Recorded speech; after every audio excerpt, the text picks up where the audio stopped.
Hey, this is Soma79 with a special announcement. My new Mega Mix is up. My MF Doom Mega Mix, Oxidation Moonsday, is now available. Go to www.soma79.com/doom to check it out. It's a 30-minute mix that I did of MF Doom raps over my own beats.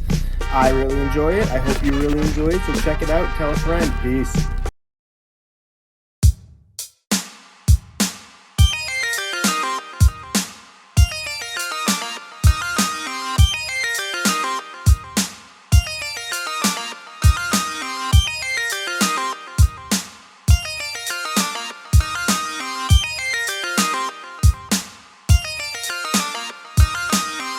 Hey, welcome to the newest episode of the Articulate Ox podcast. I am your host, Soma79. Thank you so much for joining me today. This is another great episode with my man, Jared Egol. We talk about Planet Orson. We talk about the EP with Esoteric doing the music for it. Jared was on a bunch of episodes ago, around middle of 2023. We talk about Planet Orson, which is a graphic novel slash film slash bunch of other things that he's been working on for a while. His Kickstarter was fully funded last year to the tune of about 40 grand, and he is off and running. So this is sort of a check-in on where things stand. The project is so cool. We go into it a little bit here. We talked about it more in the previous episode. I'd say Google Planet Orson. You're going to hear some great stuff about it on this episode and all that cool stuff. So follow Jared and check out the project. And awesome. Hope everybody's having a great 2024. Talk to you. Peace. That's just and with wings clipped, quick to flip manuscripts, cause her man went from damaged kid to damn he's rich, but she still can't stand the way he manages to never put nickels in the can for the cancer kids. Plus he cheats at cornhole and brags that he won, so she lost interest like porno after she comes. My DM started jingling, baby, as it was done. 2 seconds later I can hear the snapping of her gums. She calls me half Dodge Challenger, half Lip Gallagher. Hey, welcome to the newest episode of the Articulate Ox podcast. I am your host, Soma79. Thank you so much for joining me. Our guest today is return guest, writer of Planet Orson, Jared Egol. What's going on today, man? Hey, man, appreciate you having me back, bro. Just living the dream. Yes, lots of exciting stuff to talk about today.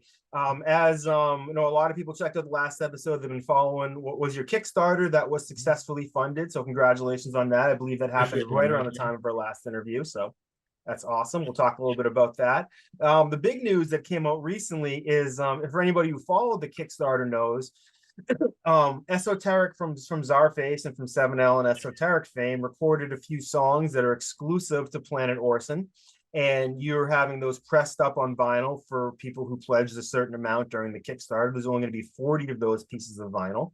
The music is now all recorded. I've heard it. It's amazing. We'll talk about that. And you also have the cover for it, which we will share momentarily. So that's awesome stuff, man. I'm super excited. As a huge fan of Orson Welles and of Esoteric and of hearing my sound of my own voice. I'm gonna pass it up to you. How's it going? Oh, it's going well, man. Just kind of in the aftershock of everything winding down. We did raise a ton of money, enough to get both the graphic novel and the kind of incipient parts of the short film going. So we're going to be putting a full 80-page minimum graphic novel together with an incredibly talented artist by the name of Tristan Yuvienko, who's done work for like Disney, Netflix, did a lot for a show called The Owl House. And because it's going to be based on the Orson maquette, which is kind of like a Tezuka style, big-eyed anime looking, or like Thunderbirds or a Team America looking character. We're going to transpose that style into the graphic novel. So it's going to have this really trippy feel where like you're treating this maquette like it's an actual human as you read the full story of the graphic novel, while at the same time we're going to be developing the movie with all of the people that have since expressed enthusiasm or outright joined the project, many of whom I can't name. But it's really exciting. This has been kind of a just as indie as it gets, just pushing through grit every day, reaching out to people, becoming more and more fearless, out of my comfort zone, not caring if I'm bothering anybody, because at the end of the day, this is the thing that's gonna be the anchorage for whatever my career is, because I've poured so much into it. And Esso's been really excited about it. I'm actually going to send up a few vinyls to get one for him, one for 7L, one for Deck, one for Logic, because he's a huge Wells fan. He actually used some of Wells's speech on his last album. He was in the last Czarface album too. Freaking great song. Yeah, that's right. Yeah. And of course, Tom Hardy, who may or may not be a rapper, but is certainly a friend of Esso's. There's an Instagram account called Frankie Pulitzer that's following me. Face puller. And I reached out and I was like, I like your work. Going to do a collab, and I never heard back. And I'm like, no. And if and Esso's, in the DMs is quick to question why I referred to Tom's rap verses. So I'm just happy to play along until I know for sure. You know what? It's a great mystery. It's very, he was signed to a label as I think a late teen, early 20 that you can find his mixtape online. That's funny. This is a random thing. You ever see who Romney Malik is? Rami Malek, yeah, he was he's like a character actor, who plays like kind of like these bug-eyed, exasperated, threatening characters. Yeah. There was a rap group called the College Boys in the early 90s. That song called Victim of the Ghetto, and he was one of those guys. I just found that out pretty recently. Wow, he's that old? Wow. Yeah. Yeah, he was nuts in The Master, Paul Thomas Anderson. I'm assuming it's the same guy. No, I'm thinking of a guy. He was in 40-Year-Old Version. Was what I'm thinking of. I think that's the guy I'm thinking of. I don't know. I might be getting the name wrong. I'm fucking. It's okay. Well, Rami Malek is definitely an incredibly talented actor. Moving on though, let's actually show this cover because I got it right here. Share screen. And can you see this? I can see that you've started screen sharing, but nothing's coming up yet. Oh, you can't see the Planet Orson thing? I can see the Planet Orson thing. I can't see anything else right now. Oh, that's all we need to see. Okay, cool. Yeah. I thought you were gonna show a giant picture of Rami Malek, and I was gonna be like, nope, that's not. Oh, no. Okay, good. I think I might have got that wrong, so I was moving fast.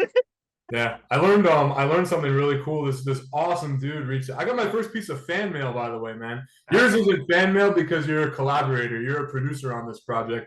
Just to let everybody know, you donated to be a producer. Oh, I forgot about that. Awesome. Yeah, you didn't know that? I did, but it's just like I do so much random shit. Oh, I hope this is a little non-random because that makes my fucking day actually. So I was just so excited about the Esoteric record. I think that's what I was mainly focused on. Oh, for sure, man. Like, yeah, and he's excited too. He just started doing cameos. I know. I already got one from him. I sent one to other producers on this project who pitched him quite a bit, and they actually sent me a bunch of their old vintage Transformers, and so I had Esso shout them out. But weird enough, I got my first piece of actual fan art from a guy on LinkedIn. Because I am so low level professional when it comes to that site. I don't talk about thought leaders or have anything that would suggest synergy or I mean it's a mess. You're too real to be on LinkedIn. LinkedIn's a social network. People are the fakest. It would be no better if like my profile was like a picture of me cleaning a barn. Yeah. But I posted this cover, and some dude in England found me, and we've been chatting through email. He sent me this really dope just art of Orson and Unicron, and he introduced me to a term I'd never heard. So you see all the energy swirls in the back of this? Yep. That's a Jack Kirby trope called Kirby Crackle. I had no idea. Yep, it's very Jack. Yeah. And I have I actually on my shelf over there, Jack Kirby's grandson sent me an original pulp science fiction book that belonged to Jack Kirby from years ago. Oh, wow. It's a prized possession. I think he must have a book or two out himself, which I have to grab. Jack Kirby's amazing. The colors here are beautiful. And like, shout out the artist too. Who's the artist who did Alejandro Torre Pentel, which is really cool. He's from Spain. He's from Madrid. I reached out to him because I saw him as potentially doing the cover for the graphic novel as well.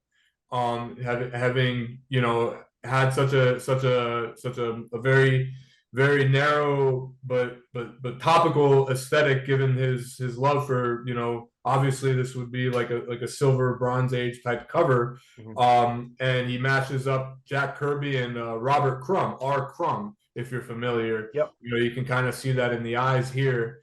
And Tori Pentel, TORRE.PENTEL. He's done covers that, legitimate covers for Metro Boomin and Into the Spider-Verse, stuff that's actually been sold. And he was super excited. He's a huge stop motion fan as well. And Orson, another reason I wanted to go with him, Orson had a huge affinity for Spain. He moved to Spain after it was obvious that Hollywood was both going to blacklist him and the United States of America were going to blacklist him, because he came out against Elia Kazan, of course, the guy, the snitch who did On the Waterfront, but a fantastic director in his own right. And it reinforced everything about my script that showed how hard it was for him to do work. And he was just ceaselessly, dedicated to being who he was. And so he went to Spain. He fell in with Ernest Hemingway out there, and befriended all the toreros, actually narrated a film on Spain for Ernest Hemingway. And so Orson loves Spain the way that Torty loves, I guess, comics and stop motion. And it leads to an interesting discussion about whether Orson would love hip hop, which I think he would. But besides that, yeah, Torty has done a lot of work. He's readily available. He's doing he has a lot of prints for sale, and he needs to be, his praises need to be, shouted from the highest mountain. Not in Florida, because we don't have mountains, we have trash heaps. But I was so delighted. I don't know if you have access to the back of it as well. I do. I'm actually showing that next. Insane. It's fucking insane. Man, I cannot wait to see this in person. And actually probably make this a little bigger. Yeah, it's gonna come sealed, tangible formats. Wes at Tangible Formats is gonna be pressing these. And he's throwing in a few extra copies. He's a huge Eso fan. I hope he keeps a couple for himself. I'm sure these guys do, right? If they want them, they just. Oh, I'm sure. Yeah. That's how so much stuff leaks. Is that especially back in the day? It's once stuff went to the CD pressing plant, all bets were off. But dude, look at this Unicron, man. I sent him like a 7-page treatment of what the project was about. He actually followed me on Instagram because I think he appreciated the effort I put into it. And I basically, how it is with artists, you give them as much information like a computer and you let them go do your thing. And I said, I just want to pay you and get out of the way. And I think I want a tattoo of the face of this thing as I'm looking at it. I love this friggin' look. Zoom funny? in That's on what that. his Instagram picture looks like. His profile picture is it? Him doing that. He's probably looking in the mirror to get the cigar right or the black. Oh man, I think this may get tattooed on me. So we'll just. It's so fucking dope. And the body there, that's the Unicron prototype body for the actual toy, which modeled the maquette from our film. Yep. Let's talk a little about the track listing here, because I've been listening to this a bunch this week since you shared it with me. Hey man, I defer to you because I am a huge hip hop fan, but you're a historian. You have a far greater bandwidth, especially in the New England area, and so I am excited to be on here to learn from you about what your takes are. It's funny. So this really reminded me a lot of one of the reasons I quit rapping. Which was this album that Esoteric put out years ago called Serve or Suffer. And it was so for years, Esoteric's from, I think, Beverly, Salem, Mass area. I'm from the Hopkinton, Framingham, Mass area, kind of like different sides of Boston. Right. And it was he sort of seemed to grow up very similar to me, very similar interest, age range, upbringing, stuff like that. But he was established and he was a much better rapper than me. And it felt like there's no room for a secondary Esoteric, which back then is what I kind of felt like. But I'm at least I make my own beats. I'm he doesn't really do that. And then he put out Serve or Suffer, and it was this it was all his own beats, and I was like, well, fuck, his beats are amazing. And so wow. And then around that time, I talked about some other episodes how hearing Percy P rap made me want to quit, and I'm actually doing a song with him now around the same time that happened. So this took me back to that, because a lot of the beats sound very similar to Serve or Suffer, which I obviously love, and at one time felt very intimidated by. But I'll tell you, this track that really sticks out in here is Upper Echelon, because the beat on that I was listening to it before we got on. It sounds like what Donkey Kong would listen to while he was getting ready to go out like partying. Oh Like shit, I man. fucking love that And beat. and by the way, feel free to play anything if you have access to it. Let me see how good it's gonna Yeah. sound because I have Um, it on my it'll come out these speakers. So let me know how this sounds. I transformed to a beast, call me Predacon. I transformed to a beast, call me it sounds like an acapella, to be honest with you. Oh, we can't really hear the You can't hear the Donkey Kong beat, oh, okay. but That's probably because my mic is probably designed to condense things. But it's all good. I go back and forth every day on how much of this I'm supposed to share because obviously this is a Kickstarter reward. I'm not going to share the full track to anybody. I mean, I could layer in like 10 seconds of it or something if you want. I mean, I can do Yeah, talk about that after. yeah. That's Yeah. that's kind of what I'm over. But by the way, man, speaking of beats, you shouldn't sleep on you with your beats, though, man. Your Oxidation Moon mix was, a conflagration of awesome beats, man. I Beautiful. appreciate it, man. Love I'm it, working man. on a new one. I've been pricing out this new drum machine I want to get because I want to do two more of those. I want to do one for the Beastie Boys and one for Jadakiss. So those will be coming sometime next year. So I've been collecting the acapellas and getting the info I need to do it. So those are coming. But yeah, so Eso, he raps on Planet Orson and Upper Echelon, and it's just like it's very classic, especially if you're a fan of and I love Czarface, but I've been a fan of Esoteric since these days. Like, I picked up this recently. Shout out to New Hampshire Vintage Vinyl in Laconia, New Hampshire. These guy must have been psyched when he saw me walk in because he was like, he pulled this. The guy was like, he's like, I do all the buying here, and he pulled this one out, and I was like, yeah, sold. Oh shit! What is that?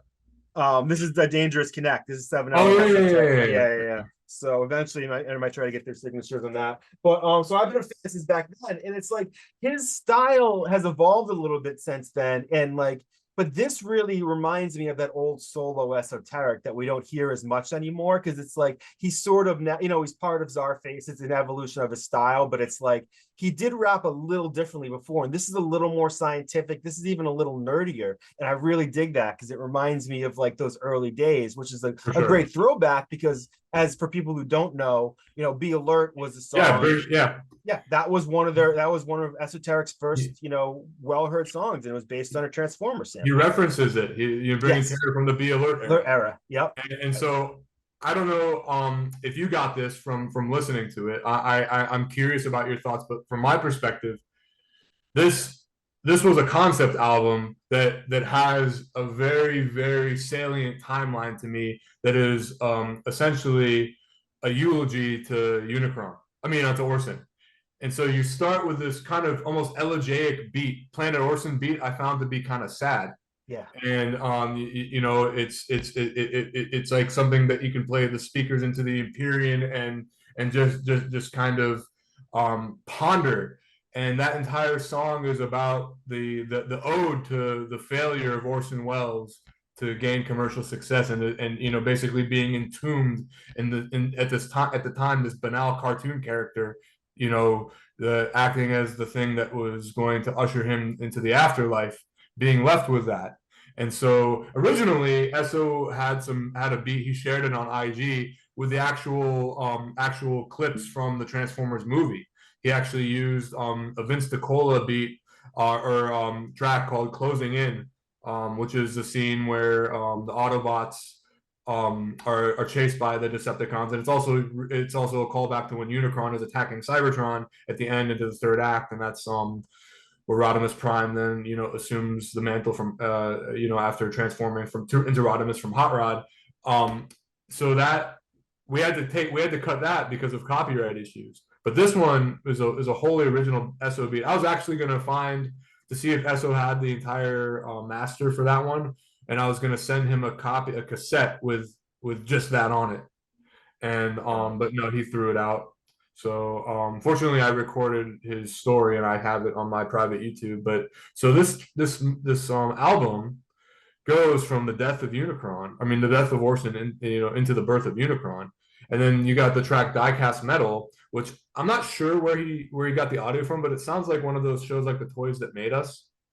Yeah, it's because it sounded similar to other types of samples he's used, and it's always I always want to ask people where samples came from, and you're not Maybe really he made it supposed to. himself. Maybe he He just might talked to have, a friend. I have no idea. especially now because there's a lot of people now. Like a friend of mine uses AI to make stuff like that, which I'm betting he probably didn't do for this because he's but it's so hard to tell where stuff like that comes from. Yeah, yeah. So the first song is just that ode to the death of Unicron at the hands of Transformers and everything that represented. And the entire the lyrics are like a tableau of his desire to be great as he is, but having it suppressed by the idiocy of commercialism, which a lot of us can relate to on a micro level.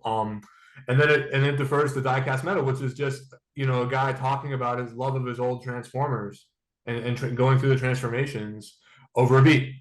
And then you get into, so it goes from the death of Unicron, like at a funeral, the death of Orson, sorry, this is like the third time I fucked that up, into a celebration of life of the toys, which can then be, this toy fans can then commiserate with the hip hop fans, and there's such a huge overlap. And then you get into Upper Echelon, which is this dope ass beat with I was surprised that Deck showed up on the hook.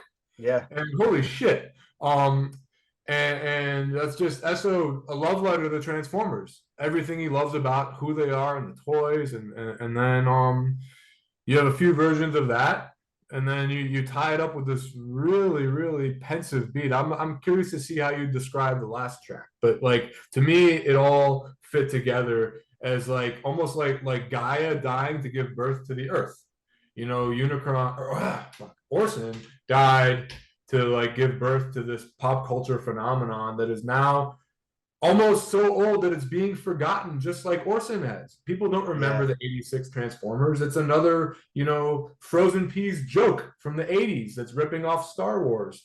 And people remember the Michael Bay shit or the Rise of the Beast shit or Bumblebee. And, this is now the new throwback. So we're making a throwback movie about an even older throwback that only the critics will remember. And now we have this album just celebrating the life of this new phenomenon with the people who loved it most. And I knew that there'd be a strong overlap between Transformers, old school, and hip hop and comic books. And I'm glad I'm being proven correct about that.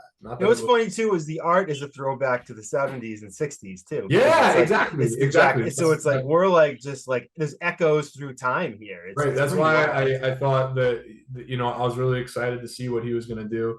I thought there was a cover by an artist named Staz Johnson. If you look it up, it's Transformers UK number 322, I believe. And I liked it because it avoided a lot of copyright issues. And what it is through the perspective of the Unicron planet mouth, which is like a serrated urchin, is how I describe it in the script. So a bunch of jagged metal triangles for teeth. Then you're looking through it from Unicron's perspective out into space, and Optimus Prime is coming towards you, charging towards you in space, holding out the matrix of leadership, Power Master Optimus Prime. What I wanted potentially, and I never imposed this, nor would I, was instead of Optimus, it was our Orson coming towards Unicron filming. Since Orson and Unicron are, as I've fucked up repeatedly, indivisible, infrangible, and the same, I thought that would be interesting. But what he did, and what the true gift of artists is, bringing things you couldn't have foreseen, and I could not have foreseen this, and now I can't see anything else. Yes, that's the beauty of it too. It's just there's so much character that comes to life in this drawing. It's not only is it reminiscent of so much from our childhood and just the style of it and the colors and the way it feels like that 80s and 90s comic book like ink to it. Yeah, like you can feel this texture of this digital image because it's like we remember what the paper that looked like this felt like. It's yeah. I can't wait to hold it. I'm just curious. Maybe you can't untease it from your experiences, but like if you didn't know anything about my project and you were just stumbling into that same record shop and you saw one copy of this sticking out, what would your thoughts be? Oh, I would most likely buy it. Like really? Esoteric would be the kicker because it's like, sure. I would, especially if I knew the history of how few there were. I might like do some Googling on the slide under the counter to kind of check the story, but like there's a good chance I'd want this for my collection, because essentially that is what happened, except it happened online. Oh, for sure, man. For sure. Yeah, dude. Yeah, man. You're gonna have one of these, and I'll try to swing you an extra if I can, based on like whatever we have. Oh man, But, save these for everybody. And it's like there's only so many of these, so spread them around. Oh, I know. I have one guy. A couple people have started reaching out. Well, I've engaged them, and they've replied about being able to purchase this, and so now I have to figure out what a reasonable price point for something like this is. And the hope is, right, that the price only goes up hereafter as this project picks up steam. Yeah. Because it's the vinyl market's pretty nuts too. I just scanned my entire collection into Discogs, and now I've I scanned my whole collection in, and the range that it says it's worth is between like 10,000 and like 60,000 for your whole collection. Yeah, but it's like, I mean, before anybody goes breaking into my house or anything, it's like the 60,000 would be if like everything was like in perfect condition mint. It's not. Do they grade records the way they grade toys and comics and cards? They do, and it's like anything. The difference between mint and near mint is actually. I struggle with that, man. I get it, but I struggle with it. Well, although I understand it now, because some of my toys are so old that the tapes are yellowing and stiffening and splintering, and so they're not sealed anymore. But like, those things, it's so expensive. And I love a bargain though. What's that? I love a bargain. Part of me is that I do enjoy trying to. It's not having it; it's having it at the right price for me. So like, I do love that aspect of it, and I don't know. I like the enjoyment of going to stores and collecting and talking. But yeah, it's like, I'm sure that's why I think this belongs in a few select record stores where like the right person, like the dude that was talking to me at New Hampshire Vintage and Vinyl, like he was just sized me up and knew exactly what I was looking for and pulled out the Esoteric record. It's like someone like him would know the value of something like this, and that's what I'm enjoying a lot more about record stores. They're feeling more boutique than ever, where it's like the people there understand the value, they're curating collections, and they're finding the right audience. So yeah, a couple points adjacent to that, like what's really cool, and maybe he doesn't give a shit, is like Esso's a really brilliant guy.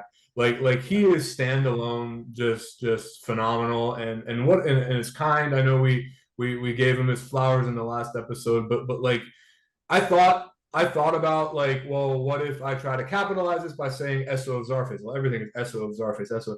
Right. Well, what about if, one, I wouldn't overstep my boundaries there, because this is an Eso album, not a Czarface album. But number two, like, he deserves to stand alone, even if he's gaining all this traction with Virgin and everything else from Czarface. Like, he by himself is a monolith and deserving of that recognition. And so he gets to be acknowledged for that on here. And I also thought, like, what if this is like the last Eso/Czarface album that's independent now that they're with Virgin? Yeah, exactly. That's pretty. And it's so that's funny. That first point you mentioned actually segues into something you didn't know that I was going to show. But I actually, since you've last been on here, I actually have had a Transformer on the show. I met that Transformer because of Esoteric. I was looking online because I have a song with Esoteric and Cool Keith and Aztec coming out next year called Doomsday for a Man of Steel. And I was trying to figure out the best, how you tag him in a song so that it appears on Spotify in the right way, to do it, not do it with Czarface, do it with whatever. And I found this other guy who apparently was trying to figure out the same thing, my man Word Burglar. And I just wanted to share this. This is Starscope. So if anybody saw the Word Burglar episode a few episodes back, he voices this Transformer, Starscope, on, I believe, a Netflix kids Transformer show. He's dope. So I thought that was really cool. He's a really, really nice, fun guy. Also had nothing but great things to say about Esoteric. Esoteric gets a lot of flowers in this podcast. Sure. But like, well deserved. But yeah, I just want to share this out. We've had a Transformer on the podcast since your last year. My man Word Burglar. I'm glad it's a telescope and not like a dermoscope. It looks like it could transform into the lens that like dermatologists use to see if a mole is cancerous. Yeah. I was gonna say he's too happy to have seen all that shit. I know. But that's really odd. So you said it's like a Netflix show? I think so. I think it's called like I just Googled that a few minutes ago because it just occurred to me, but it's called like bots or something. I don't know. Yeah. That's actually Mikey and Louie, our producers. They cool. 3D printed an Orson toy. I'll send you one as well, like based on our maquette that transforms into a planet, and they use the bot template. Oh, cool. It's like the preschool level kids Transformers, I think. Yeah. Similar to like the My First Transformers by Play School that in Japan were called like Transformer Kun. So there's like Jet Kun and Truck Kun. Actually, one of my most valuable remaining figures is one of those unopened from his van. It's probably worth, I don't know, $400 or $500, not that much. But yeah, that's really something else with you said it's Word Burglar? Word burglar, yeah. It's funny, like I've been talking about this thing on the podcast that I've been calling village idiot syndrome, which is that I grew up in a small town. I was a random weirdo. No one liked all the same shit as me. But now since I've started this podcast, I'm finding my other village idiots in other parts of the world and how interconnected we are. Not to call you a village idiot, but that's just the term that I'm using. Hey man, the hustle is so exhausting, you become an idiot by default. Yeah. You don't have a choice. Yeah, but it's like Wordberg was one of those dudes too, and it's funny. It's like the dudes there, the producer, probably know him because he was on that show. It's like this world of village idiots. We're pretty for sure. Like I was the kid who I people used to try to disparage me by telling me how I used words that were different, or that my syntax was different, or that I had this alterity about myself that didn't fit into the LinkedIn world. Now all the kids who had any semblance of cool on LinkedIn, a lot of them like are completely eroded of any of that. And like I do believe that by staying true to ourselves, we are accelerating the maintenance of our health into older age, because we don't have to wake up into a lie and betray ourselves each moment of the day by trying and likely failing to be someone we're not. I agree with that so much. It's like for me, I found that, and I don't talk too much about my regular job here, but like I changed jobs a few years ago, partially due to a mental health issue I was having. In the place I've been at, like I found that I've been able to merge my professional self and my personal self in a way that I'm no longer one person pretending to be somebody else. And a lot of my life, I was like, especially when you go into an office all the time, you spend a lot of time inside this mask, and especially when you're not like just having to put on the uniform of this office person took so much out of me in a way that maybe I'm just a bitchy little bitch whining about it, but like I feel so much more genuine to myself now, and I give so much more at work, and I get so much more my personal. I don't know, it's wonderful. And you're also just doing so well with your creative pursuits that you probably go into work a little more whole and fulfilled. Yeah, I'd say so. But it's got to be exhausting. But the fact that your job doesn't drain you so much, like when I was a middle school teacher, I was at the time working on a script that I've been hired to write for a subsidiary of Lionsgate, and I would drive from my school like 40 minutes to get to the closest coffee shop that was actually a functional place to write, because the one that I lived in the small town in Central Florida, it was like the Starbucks for like a 15-mile radius of every small town. And if you know anything about these small towns, if you you'll encounter the same people over and over, and it's incredibly rude to not sit and chat a spell. Yeah. It's like the social currency requires that you talk to them through when they're done with their church group or whatever they're doing there. And so I had to bypass that and drive into like the mecca. This is funny. The mecca of STDs in the country, called The Villages. They've done a documentary, I think, on Netflix about it. These older people? Yeah, it's like a landlocked cruise ship. And you've got these randy, unhinged, drunk people whose randiness and access to alcohol is coinciding with the precipitous descent of their immune system. And so they're just well put and not caring and contracting. Yeah. And spreading. And so you have this high rate. Everybody drives around in a golf cart there. These are the people who are going to choose our next president. What's that? These are the people who are going to choose our next president. Right, or who I have to do a song and dance for to underwrite my film. Yeah. But I swear when I was there, I could have been hallucinating from fatigue from teaching. I swear I saw a golf cart being chased by a police golf cart. And if that didn't actually happen, I am telling you that it did so that we can at least pretend. That's like something out of Reno 911. Yeah, no, it was funny. Yeah, the villages and it's in between Ocala and Orlando, and It's it's a wild just state down there. you know, everybody's favorite place to go, obviously. So speaking, actually, you know what? I had a few things here I wanted to show. You was sent out this postcard a little while ago. Hopefully, you can see it here. Oh man, yeah, that's me with the gray beard now. Yeah, it is. This looks I very beautiful. If I had my glasses on, I'd read the back. But appreciate it, man. yeah, Just a little note about how hard it is to get a film made or any project, and because of supporters like you, we were able to get something going and to stay tuned. Where'd this art come from? That's the back of it is actually going to be the poster that I hope to have in my house soon and to share as well. Well, the maquette is just it's superimposed. It's not part of the original still life. The maquette is just graphically put on the top layer, the puppet, and then the back stuff with all of the Orson Welles DVDs. That's actually a screen capture from when our producer Eric Calderon, who is now in charge of the creative branch of one of the top experiential theme park companies in the world, Falcons Beyond. They just went public. There's literally his profile pictures of his face on the NASDAQ. But he had produced to ring that bell. Yeah, no, he did, or his CEO did.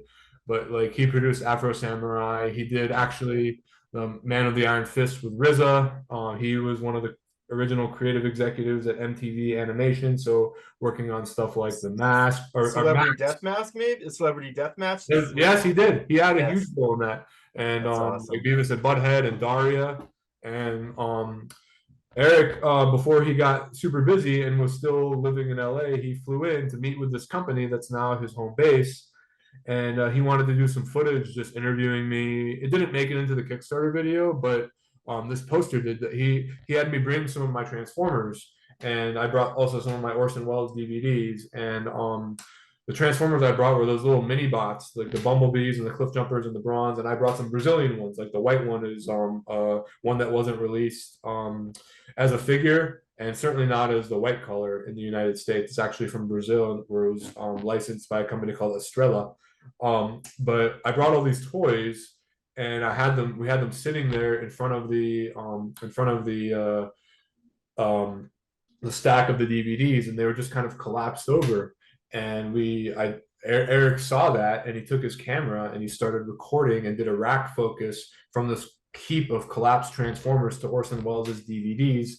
And what to me it looked like was a juxtaposition of his great art and his collapse beneath this commercial entity. And it was just so fucking cool. It was just like capturing lightning in a bottle. Yeah.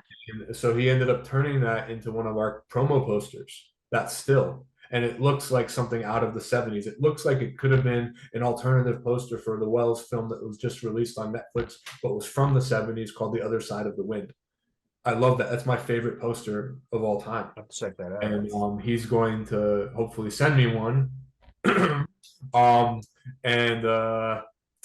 But he decided to use that in tandem with our maquette to send out the postcard, as he should, because both of those pieces of art are beautiful. Yeah, there's so much beautiful art coming out of this project. It's so cool to be a producer on it and be able to see all this happen. And man, yeah. You're usually one of the first, at minimum, first 3 to 5 people I speak to about everything that's going on. I actually have something I'll DM you about. I can't talk about it now, but another artist I really, really, really admire just reached out to me today, about doing something. He's done something for. Actually, I don't want to say anything because I don't want to put that energy there.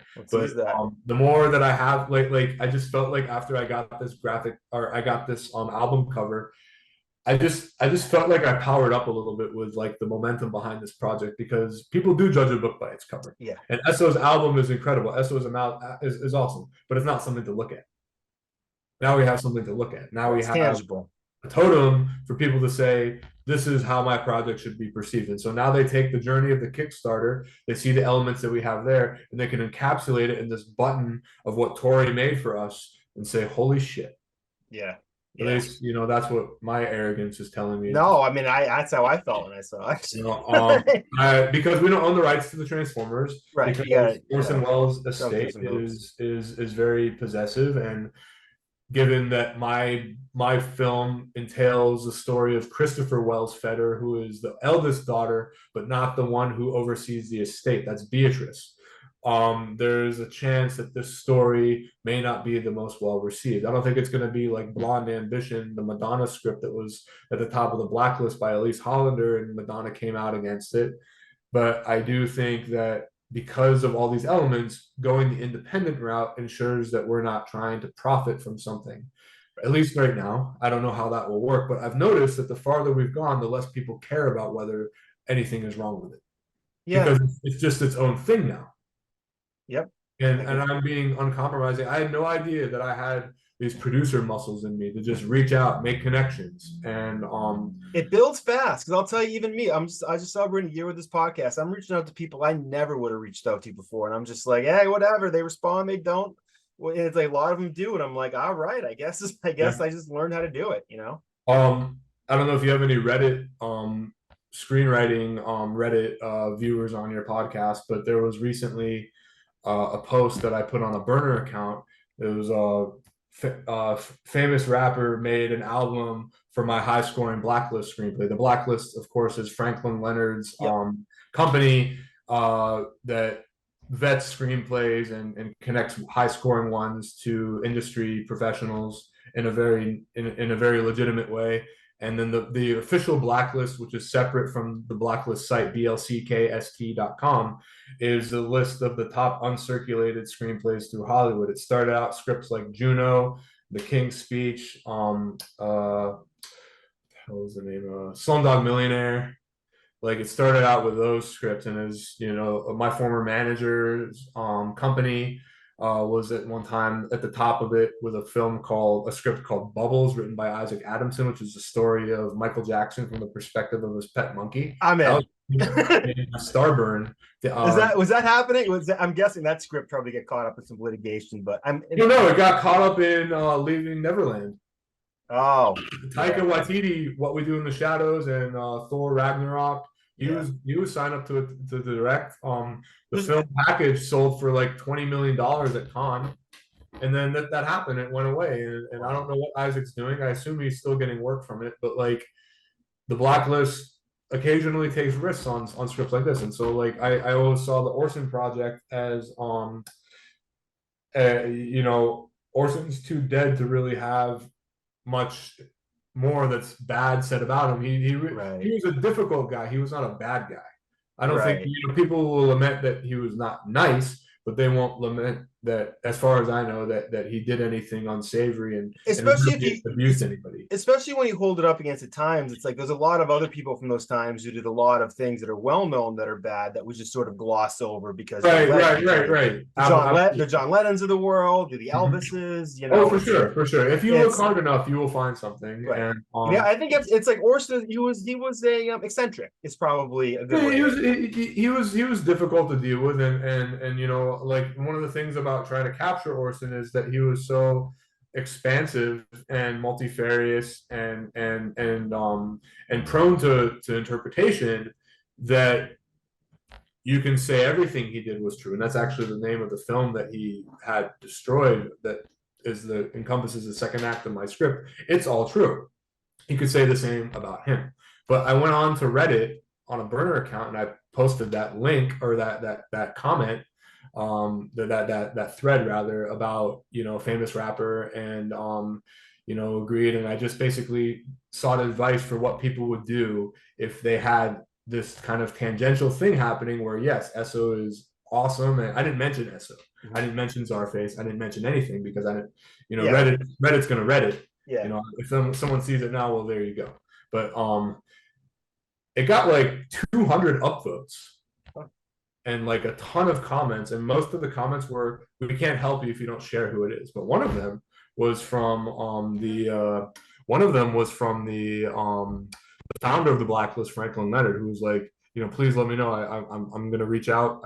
I just DM'd you. I just sent you my email address. It's not Kanye, is it? Please tell me it's not Kanye. And so I kind of had this existential crisis about what it meant to be like truly famous. And I'm like, oh fuck, Eso is famous. Yeah. Absolutely. I don't feel like I said a fib. Fuck.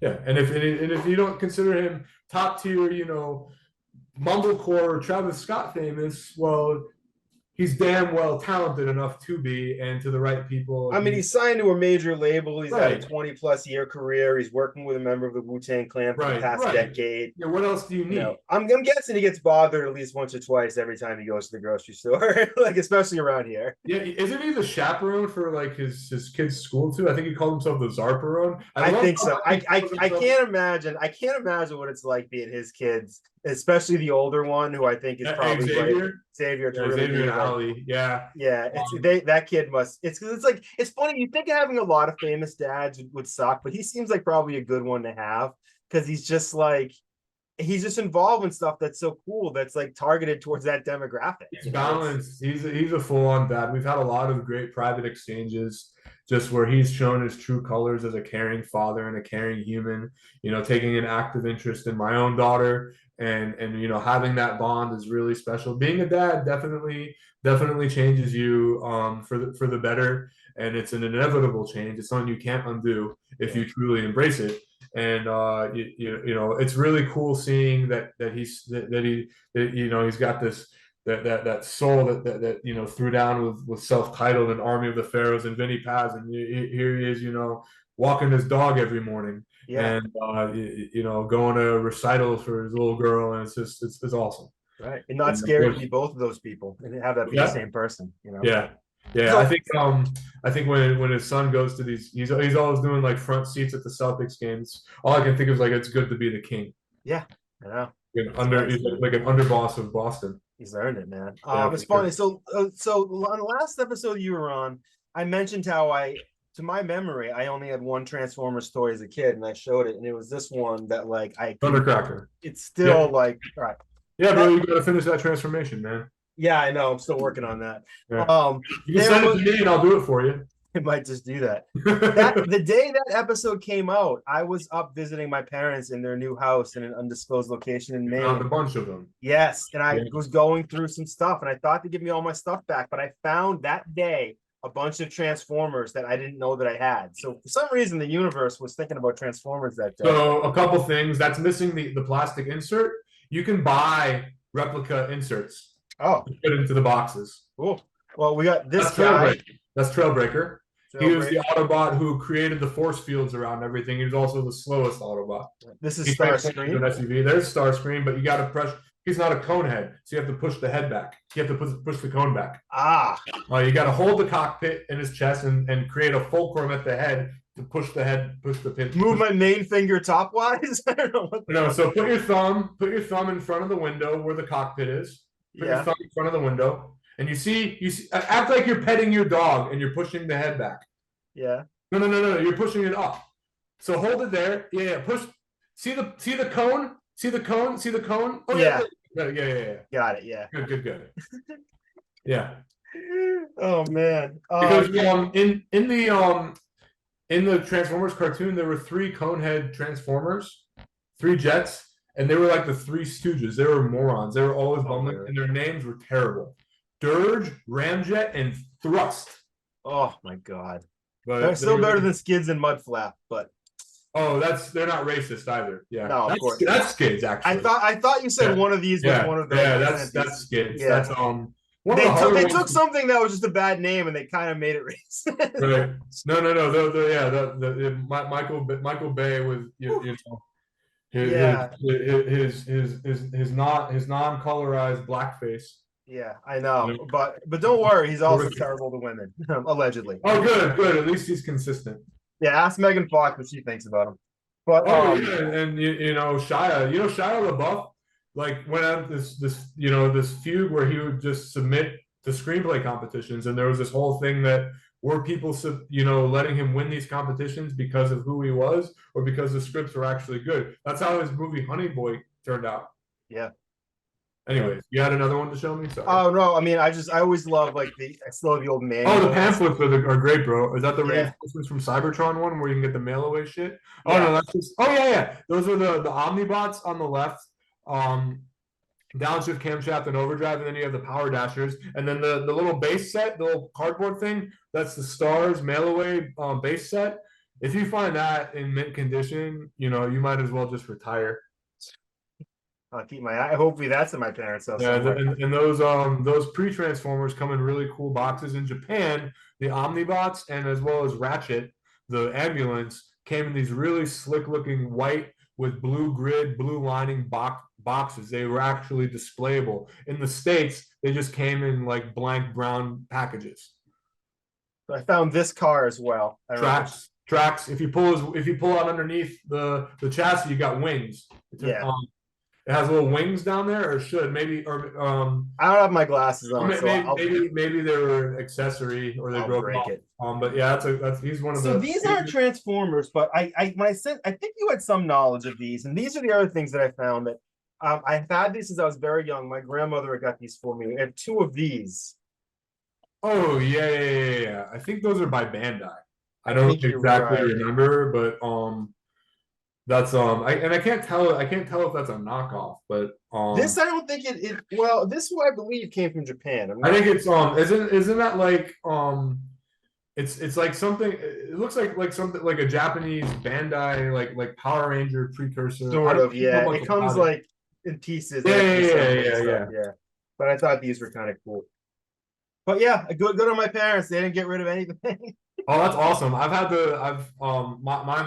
folks bought me so many as a kid, and like I did donate a few when I was younger, and then I bought them back, and I kept some of the boxes like you. And it's just, I didn't realize now, and I feel kind of bad that like they were like the wealthy kid toys. They were super expensive for the time, and so like kind of having such a big collection now feels like a flex. And that kind of made me feel bad, even though I did pay for a lot of it with my own money. And I just hope now that the people who love them are in the place between like Temu and like a lot of the or a lot of like the knockoffs, or like, eBay. I just hope, people are able to enjoy them because they're really cool. And they just did so much for me emotionally, because they were kind of when I put the collection together, it was just kind of a place for me to escape to. Like, if my parents were fighting or something, I could just immerse myself into that. Oh, that's why I realized they're not just toys that I love; they were things that protected me. Yeah, they're a world you're in. And that's what all of our love of this stuff is like insulation from the Bills of the world, the CNN headlines, everything that is just kind of predatorily trying to get you to doom click. Right. And that's how Stan Lee wrote his characters too. They came from that place of needing to protect that thing on the inside, needing to make yourself bigger on the outside to protect that thing on the inside, and be able to just like. Absolutely. And Ron was friends with Stan. By the way, man, you're frozen. I can talk to you, I can hear you, but I can't see you. Okay. It's just you going, Oh, we're moving on this end. On this end, you're moving. Okay. So I think there you go. Yeah. Yeah. Oh, I've been reading Ron's book. It's funny. So like my goal this year is to read 12 books. Okay. And there was I got the last 2 weeks ago, I realized I only finished 7, and there was 5 that were half read. And that was one of them. And I finished. So now I finished 11. That's the last one. So that will be done by the end of the year. I'll let him know. He'll be really grateful. He might reach out to you. Sweet. It's a fun book. He read the book. To me, reads like having Ron as a teacher. It's super colloquial, filled with all sorts of humor. You also get some really cool kind of, I don't want to spoil it, but like some really cool meta interactions with the Transformers, and almost like a Deus Ex Machina, similar to like Vonnegut in the Breakfast of Champions, kind of emerging into the book itself, and Ron is so much smarter than that toy line. He got into MIT. He was but he had to go to the Carnegie Mellon because he's from Pittsburgh. He's a Jew who grew up in 1940s Pennsylvania or West Virginia. Imagine that. Yeah, And that's he's speaking of feeling like a village idiot. right. Like, His dad died at a young age from septicemia contracted in a very, very unsanitary hospital. I think he said that his dad's doctor was walking around with a dog on the leash.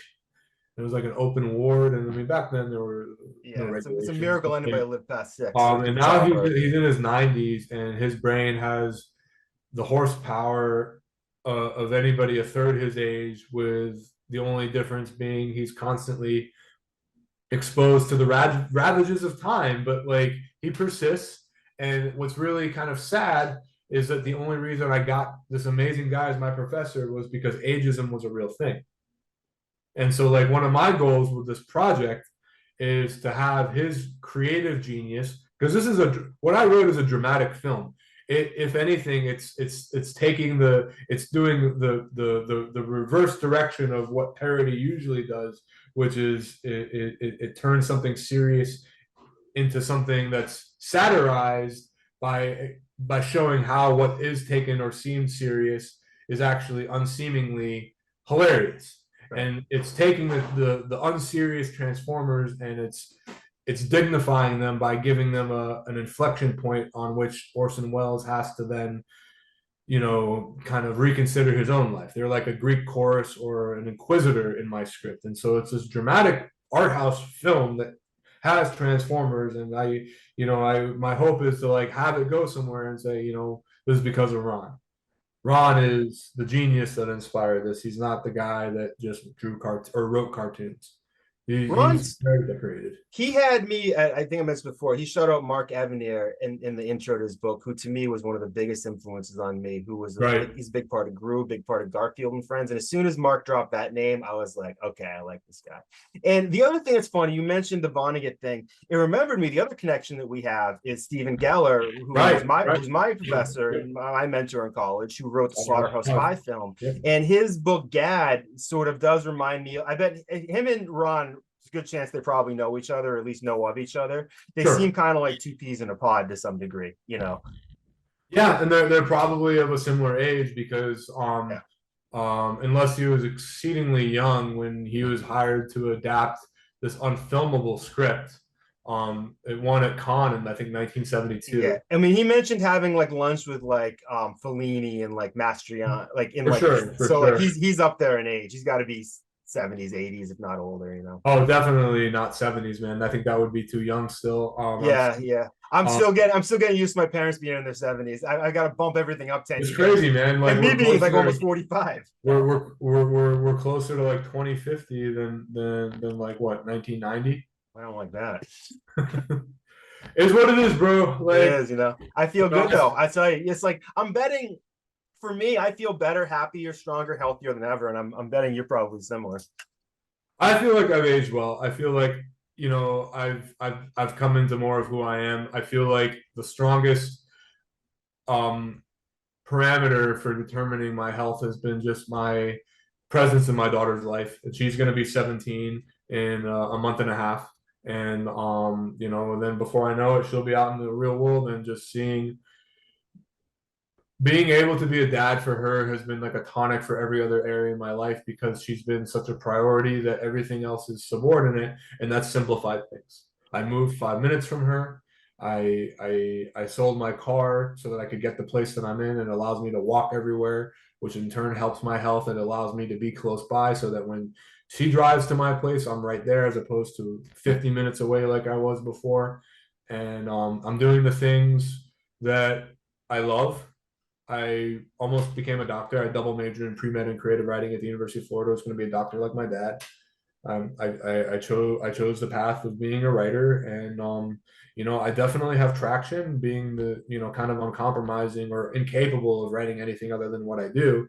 But it's taken a long time to get here, and so she's seen that the world is not the silver platter that's served up to you. Not that she ever had any delusions about that, but I kind of can be a sounding board for any of her frustrations, and I feel like I have a deeper understanding of struggling, and you know, she's talking about how she's interested in psychology now, which makes so much sense because she's just brilliant when it comes to tolerating complexity for a variety of reasons. And it's just, I think if you go into psychology, you are an artist pretty much, unless Yeah. you're like strictly clinical. If it's the art of, you know, figuring out, which is what art does. Right. The art of That works connecting with for it. people, the art of going beyond just, you know, it's I'll I tell you, totally man, agree. my favorite thing about all of this has just been the unexpected connections to like-minded people, you know, Me similar to too. like the village idiot syndrome Yeah. we talked about. You know, it's just so nice. Like, because when you're genuine about it, that comes off. Yeah. So much of the music I'm releasing next year features people that I met due to like this podcast and stuff. It's just like you realize that there's so much about the world that wants to separate you and remind you of how you're different, how you're on one side or the other. But there's We're not good really, enough. right. Yeah. There's really way more out there that reminds us how similar we are. It's just that it's like amazingly you have to go out of your way to find it. You have to I think want it was I think it was John Green, the guy who wrote those YA novels like The Fault in Our Stars. I read a cool quote from him, which was basically, you know, I'm a best-selling novelist, and still most people have no idea who I am. And it's probably the Yeah. same thing for like a George R.R. Martin. I say You that about you too. It's like even them, Right. they're probably the most popular band in the world. There's more people who probably are like, who cares? And actually are like, Right, or who Yeah. really so much of it is like with like a Taylor Swift, it's like the marketing machine, and it comes down to who can you put into someone's face all the time, but that builds resentment too. And so like my professor in grad school, Tom Mankiewicz, told me I'd send him my script. He did his dad did All About Eve, his uncle did Citizen Kane, of course. He did well, the funniest one is with Bill Cosby, Mother, Jugs, and Speed. But like he did a lot of the James Bond films with like Roger Moore and Timothy Dalton. He did by did. What do you mean by did? what? But what do you mean by did? What do you mean? I don't understand. Oh, you said he did them. Yeah, he wrote them. Sorry. Oh, he wrote them. Oh shit. Yeah, yeah. Screenwriting professor. Sorry. Oh, yeah. Yeah, he lived next to Weird Al, and so like I would go up to his house in Beverly. No, I'm sorry, Hollywood Hills. And like he'd talk about having Weird Al as like his neighbor, and how like he'd send this forced perspective Christmas card of like, I might have mentioned this on the last podcast because I only have a finite number of stories, but like basically his poodle looked like they were balancing the family on the dog's nose. And I bring that up again because actually Open the Portal, the studio where that's doing our animation, they also host a lot of parties at their studio. It's a converted airplane hangar. It's like a combination of Willy Wonka's factory, Pee-wee's Playhouse, and Disneyland. It's insane. Yeah. It's Where's awesome. that located? Right on the LA River in Los Angeles. So if you go to their opentheportal.com, they have a tour on there. If you click the left side, you know, all the that's way. awesome. And yeah, but they have a lot of shows there. Like they have a lot of famous DJs and music groups. Like the guy who voiced SpongeBob has like his own band. Oh, Tom Kenny. Yeah. So if you go to Open the Portal's page, they had a Tom Kenny concert. You know, SpongeBob sounds a lot like Popeye. They had a celebration of Popeye's 90th anniversary with a bunch of Popeye's theme songs sung by Tom Kenny. You know, sounded like SpongeBob and Popeye. Hey, you know, and their special guest was Weird Al. Oh my God, I love Weird Al. Have you seen the Weird Al movie with the kid who played Eric Potter? It's insane. I saw that out. Brilliant.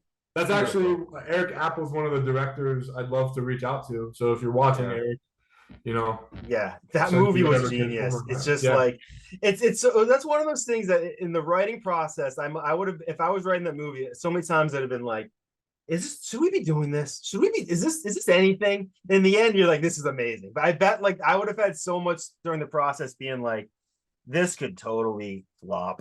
But everybody loved it. It was brilliant. It really just stuck with it, and it did what I think was best. Instead of normalizing towards any sort of emotional payoff, it just kept pressing the accelerator. Like at the beginning, the parody of like because naturally any story has to start out with a tragic upbringing, but usually that's where it stops, and the tension in a screenplay reconciles how that tragic upbringing is going to precipitate once this person's exposed to the normal difficult world, and what extraordinary comes up out of it. And so it kind of undulates between, you know, the trauma and the internal difficulties of the main character, and the successes that they have either through or in spite of that difficulty. You know, insert any biopic about a musician here. Right. And what this did was it said, Or watch Dewey Cox and see it parodied. right, you know, yeah. I didn't see Walk Hard. I heard that there's a lot of overlap there, but Yeah. like, you know, Dewey Cox was not the premier parody artist of our time. Weird Al was. Oh no, Weird Al. They just kept ratcheting it up. They just made everything more and more ridiculous, so that by the end of it, you were left with a pastiche of a man, and it was really charitable, because if you didn't get at the beginning that it was, you know, not real, Right. by the end you had no choice, and so it didn't exclude anybody.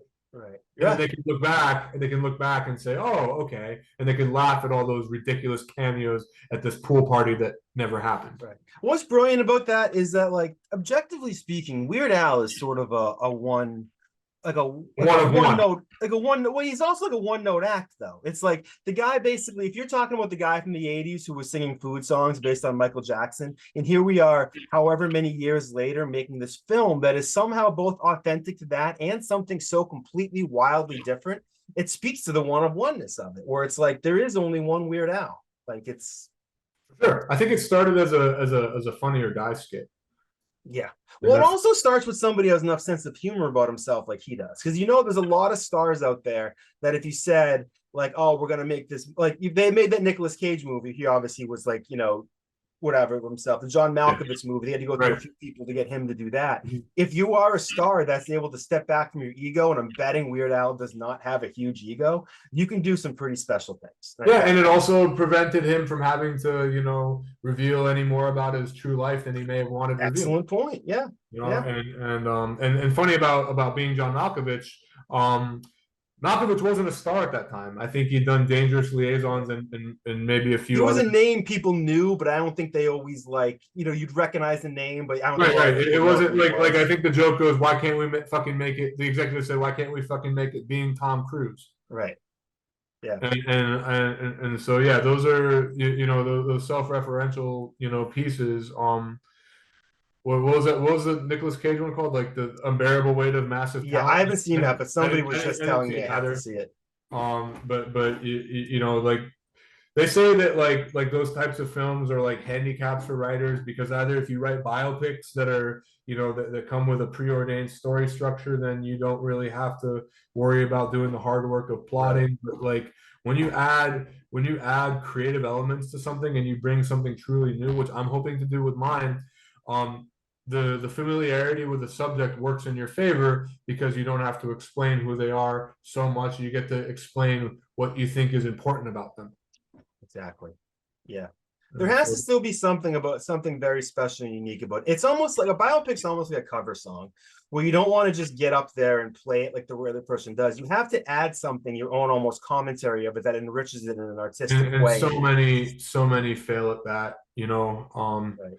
Like even like that Muhammad Ali movie with Will Smith. Will Smith put on a hell of a performance with that, but that's a pretty cookie cutter movie, and it's one of the ones where I think, all right, we're going to try to get this into contention. It's like other movies like this have done well, but it doesn't. Besides the amazing performance, it doesn't add much to it. Then you have one like Spielberg's Lincoln, which was, you know, of course, I think it was written by one of the Gilroys. And to me, that movie is less concerned with the true to life story of Lincoln, and more concerned with what kind of man can say yes or no to slavery, and the unfoldings of that, the precipitations from that, and helps to have Daniel Day-Lewis, of course, but like, you know, any of those biopic films, like they say one of the rules is like you focus on a narrow time period. You don't want to do a cradle to grave type assessment. So I kind of fly in the face of that with mine. But yeah, we'll see. We'll see. You know what happens with it. There are we have a lot of hurdles to go through. We have a lot still waiting to see what the graphic novel's interpretation of the character is going to look like. But we should be getting to that shortly. We have all the contracts lined up and everything, and you know, just and right now I haven't written probably. I got hired to write something else, but independent of that, this producer hustle, man, it's exhausting. You can do as much or as little as you want, Yep. and That's the funny thing for people who aren't in the industry. When you see producer credits go by, unless you know what happened in a movie, you have no idea who did what. Some of those people, all they did was get a check, and others of them were on set every day. right. You know, like I'm sure you deal with this creatively. Like you can get up and say, well, you know what, I'm just going to take a day off, and sometimes you do need to take a day off.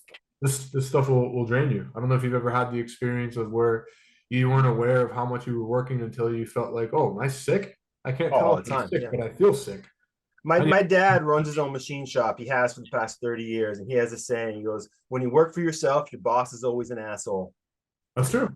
That's true. I can only tell sometimes because independent of whether I'm writing a screenplay, an outline, or whatever, I'm going to work every day. It's just that work these past few weeks has been writing emails, not you know, or finding creative pathways to people. Like you know, for instance, with this Kickstarter, a lot of it has been reaching out to producers, you know, trying to figure out who might be fans of Czarface or Woo or Hume or whatever, and you know, seeing if there's some common ground there, and you know, like being serious and genuine and not projecting, you know, just opportunism and wanting to optically demonstrate that you're about collaboration and you appreciate them.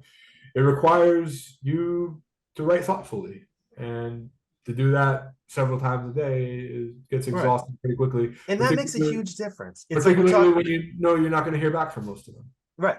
And you talk about like what a great guy Esoteric is, Word Burglar, another super nice guy. I bet that had at least something to do with the fact he got that Transformers gig. It's like so much of being in Weird Al, tremendously nice, giving person. So much about having a long career, like the Kevin Smiths and people like this, is about making sure that you're nice to people and that they remember how you've left them felt, even more so than what you say, because that makes a huge difference. It's one of the reasons why, you know, I always like, if I need help with somebody, I always try to go to somebody I know who I think might be the expert, somebody I've talked to before, and I go, let's talk about this. And in being nice to people makes it easier to go back and talk to them, because they're not like, oh, you're the asshole and now just want something. Like, right. No, and if you have a track record of being decent and kind, it means, you know, that's not easily forgotten.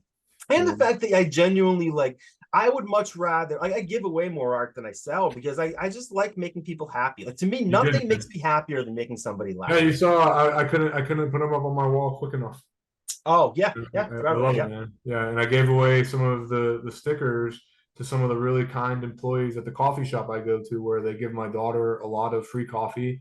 Sweet. And you know, it's literally in my building. It's called Foxtail, and you should have seen their eyes light up. You know, just nice. I can send you some more too. I was actually just organizing all my stuff. And oh man, please send. I got the cover that you did, the Doom Czarface homage to the Punisher Spider-Man comic cover. That's on my laptop. I got a couple of yours. I got the Oxidation Moons Day and your Soma logo right above Turbo Man, right next to the Famicom Transformers game from Japan. Yeah, man, you're a real one for sure. Yeah. And let's, before we go, because I know you only got a little amount of time here. Right now, I believe this is dropping Martin Luther King Day weekend, if I'm doing my math right. So we're recording this a few days before Christmas, the Friday before Christmas, and it's dropping then. I mean, not that much at the time, but what are you looking for? What are you looking at for 2024? Like, in terms of, where do you want? Here's my cat Chloe coming by to say hi. Oh, hey, sweetheart. What's up, buddy? Oh. I'm almost done. Where are you looking to be in 2024? Honestly, I'd be okay with the cat next to me. Nah, she's not. Okay. So you just looked up like, what is this guy? So given that so much is out of my control, and I do think that there will be an exponentiation wherein like we'll have enough people involved. I think once we get the record printed and sent out, I would like to get that in the hands of people who would like to be involved with this project, because I do believe that there's such a purity to this project that you know you see just the story of my Kickstarter, like and you see the people that I've attracted and you know I've been grateful enough to have here. I do think that the momentum will continue with this. I am not letting up. I would like to see in 24, we have the graphic novel, and we have both footage and publicly announced attachments. That either if we've either wrapped on a short concept film that is going around to festivals, or we are knee deep in production of the feature, either from angel investors or just getting enough of the people involved or getting the right talent there. I don't know, but I know there will be more. Definitely the graphic novel, which I've heard from a few people. A couple pages of that will motivate a couple of these big names to potentially sign on. And I know it's not going to be anything Hollywood. It's not, and nor should it be, because this has been going its own way from the beginning, I guess, just like I have. And so if I get, like, let's say if I meet with some producers or some managers or people who have more connections, then we'll see there. But like I am But this is the type of thing that almost gets you that could get you that Hollywood job, because it's like it's not. Yeah.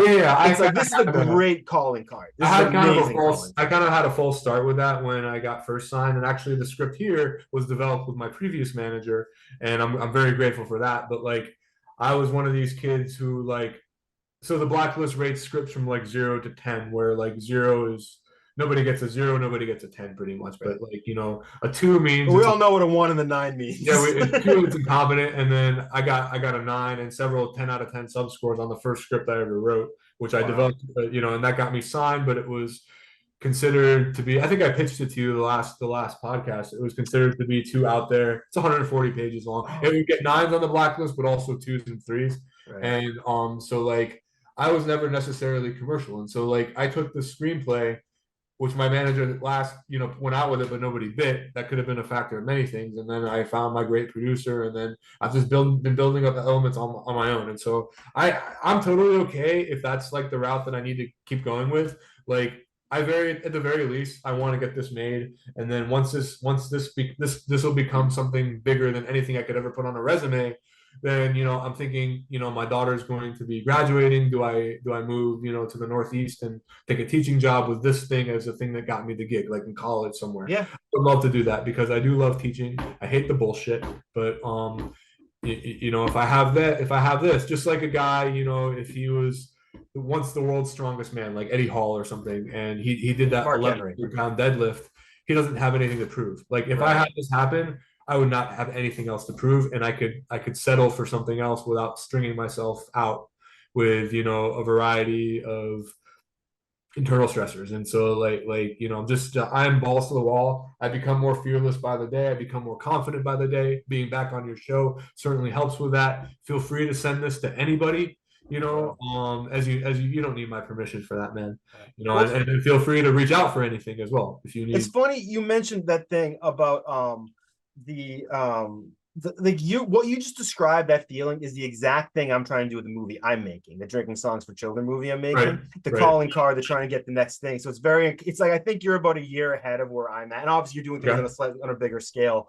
But like my album's done, I got all the features on it, I'm invested in it, and it's like this is going to be my thing. That when I'm done, at least I'll never be able to take away from me. So I totally relate to that. Having your energy give that off helps me too. And I think you're of the right comportment and generosity to where once this crystallizes for you, you'll be undeniable, and that's what we're working towards.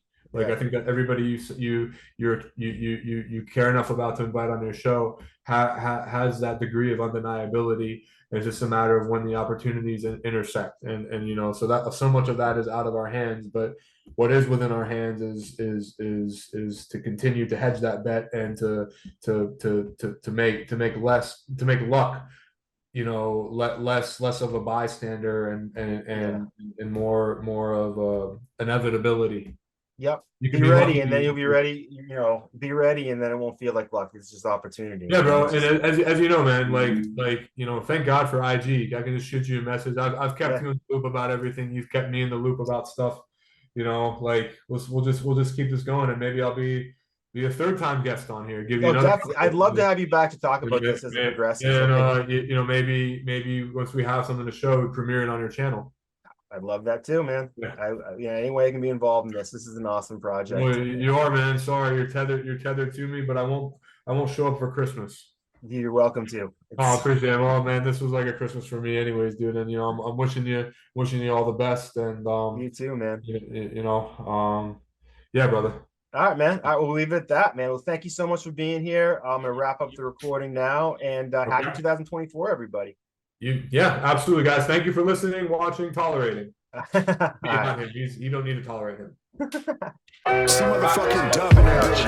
You feel me? You riding today. You riding this? We got sober. We got pills. We got honest. What up? Yeah, we got everything we need, man. Check. I'm not gonna say I'm a licensed, but let's just say I'm a professional. Cause you feel me? Come on, let's go to some nice sunny days. Yo, hey, you know summer's coming when folks start getting shot and smoked on city blocks for low with any guap. Same shit, yeah, my first full gray hair. One more felony, I might have my first full gray beard. It's way weird. Feel like that was only yesterday. I'ma slowly blow like parolees, the homies guesstimate. When I blow, don't blow me like you know me, no hit the exit stage. Left of the tackle spray, redirecting your steps this way. It flows, shit progressing, got the steel with the vested. Even in the summertime, I will Smith and Wesson. You cutting from the grassy, so underground Nardwar wouldn't know what the fuck to ask me. I stick it in the stomach, now let me hit the throat. She call me Mr. Drummond. So many different strokes. Your punchlines, Mr. Drummond. Audience, Mr. Jokes. To your family, return from visit, folks. Some loving, some loving. That's just some loving. Some loving, some loving, some loving. That's just some loving. Meet Ann with wings clipped, quick to flip manuscripts. Cause her man went from damaged kid to damn he's rich. But she still can't stand the way he manages to never put nickels in the can for the cancer kids. Plus he cheats at cornhole and brags that he won. So she lost interest like porno after she comes. My DM started jingling, baby, as it was done. 2 seconds later I can hear the snapping of her gums. She calls me half Dodge Challenger, half Lip Gallagher. I'm happy that I luckily sat next to her in algebra. I tried to hold her down, but I just couldn't balance her between the million meetings that I keep in my calendar. Plus odds aren't too sloppy that I know why my cell is blowing up, probably, but I should check just as well. Call the cops, see if I can get a hold and tell if that's copyright's yell raising hell inside the holding cell. Some loving, some loving. That's just some loving. Some loving, some loving, some loving. That's just some loving. Yeah, I can smell the smoke from the cookout. The bushes in the parks with the lookout. Fresh Prince, summertime on the radio. Throwback Friday, yo, the ladies know. Then I'm a smooth type guy. Listen, I'm the shit I need 2-time ply. Part of my soul on my head sky high. The weed smoke covered my body, so I try. Put a scent on like sunblock. Summertime's body season, so keep your gun cocked. I count beers in the cooler, cause when the fun stops, that's when the arguments happen. In the gunshots, it's summertime, backyards where we play cards. Spitting in cipher, the homie trade bars.